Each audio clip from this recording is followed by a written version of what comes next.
Hello, and thanks for watching another episode of ARFCOM News, your twice-weekly dose of the finest two-way propaganda. Now, if you'll bear with me, I want to kick things off today with a story which doesn't have an obvious gun rights connection, but which does give us a lot to think about.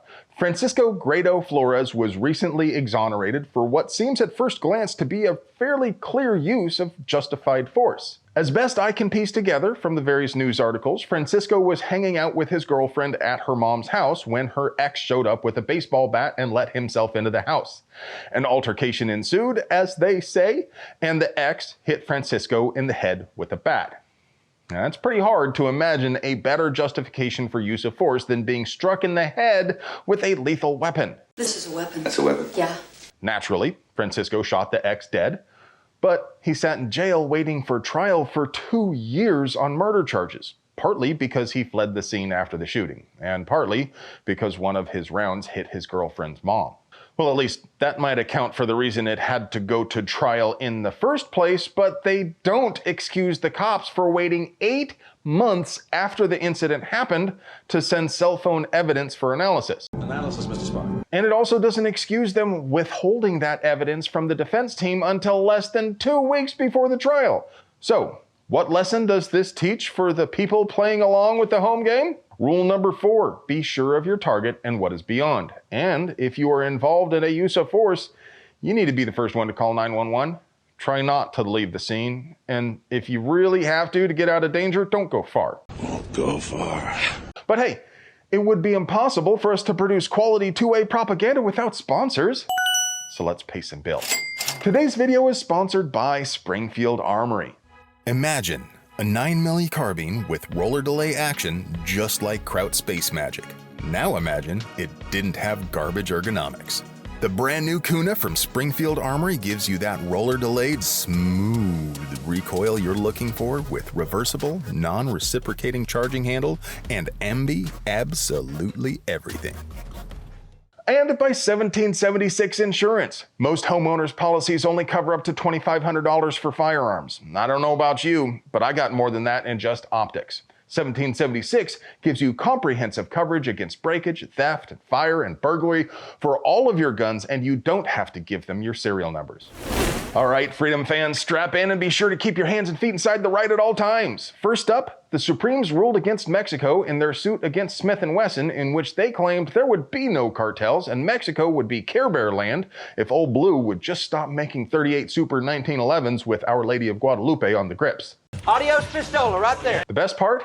The ruling was unanimous, and Kagan wrote the opinion in which she cites NPR that the AR-15 is the most popular rifle in the US. That sounds an awful lot like a ringing endorsement that it's in common use. Maybe that will help us someday if the Supremes ever take up an assault weapons case. The squash court or the Supreme Court. A gun control literal poster child got caught lying through his teeth. Calvin Polacek spoke at numerous Moms Looking for Action events, claiming his brother, best friend, and 9 classmates all perished in a public pew-pew at Dallas Township High School. Except his brother is still alive, and the incident never actually happened. That sounds about right. Polacek did graduate from that school, but the story he told over and over to the 5 or 6 Karens gathered at his rallies was total bull. Which might remind you of a famous coffin surfer from Florida who claimed to be somewhere that he wasn't. There is a persistent rumor that David Hogg wasn't actually there when the deed went down, but friends, he actually was. Numerous witnesses and text records corroborate his story. His quote about getting on his bike to ride to the school was about rushing back to get in front of the cameras after he had already gone home. I may be a propagandist, but I have standards. Facts matter. You can't win an argument with bad facts, so drop that one, folks. Just the facts, man. And to be honest, being present when a bad thing happens doesn't make your opinion more valid or give you the license to use state violence against people you disagree with. So claiming that David Hogg was never there actually implies that people who were there have more of a say over our rights than the rest of us. That is called a self-defeating argument, friends. So the connection I'd like to draw instead is this article from the bastion of conservative thought, NPR, which revealed that most learn and derby shoot-em-ups never actually happened. In their study, at least 2/3 of reported incidents never happened at all. Many others were miscategorized. It's all fake news. Fake news. The Georgia Supreme Court has upheld that state's law banning adults under 21 from carrying handguns in public. We've reported more than a few times on similar issues recently, and it remains every bit as unjust. The courts have been all over the place on this issue over the last couple of years, so we might have a decent chance at getting a Supreme Court ruling. It is reasonable to debate what number we ought to attach to the age of majority, but it should be the same for all adulting activities, so say we all? All right, you know the drill, people. Scatter formation. Well, here's something you don't see every day. A politician who has found his way. Florida Governor Ron DeSantis has actually been coming through for gun owners recently, and he just signed a bill repealing a provision of state law which would make it unlawful to sell guns or ammo during an emergency or to carry a gun in public. Now, I don't know what kind of insane toad-licking trip Florida man was on when he came up with that law in the first place, but an emergency is exactly the time you are most likely to need a gun.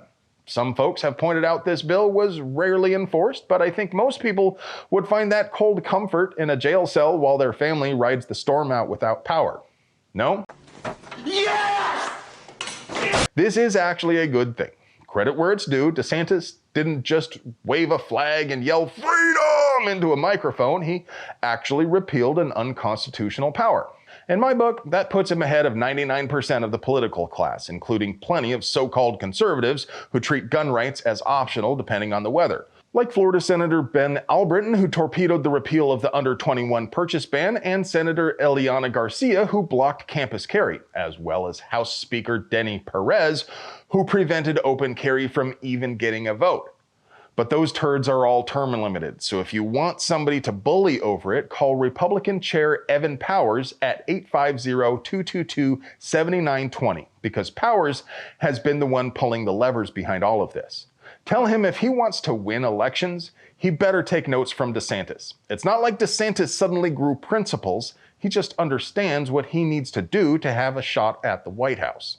Well, brothers and sisters, I have been promoting the Kuna hard on this channel because Springfield is our sponsor, but it is legitimately exciting, and the Dallas boys just dropped their review, so when you're done here, head on over to ARFCOM Reviews to get all the details and see how it stacks up against Teutonic Space Magic as well as other PDWs. But first, your moment of Zen.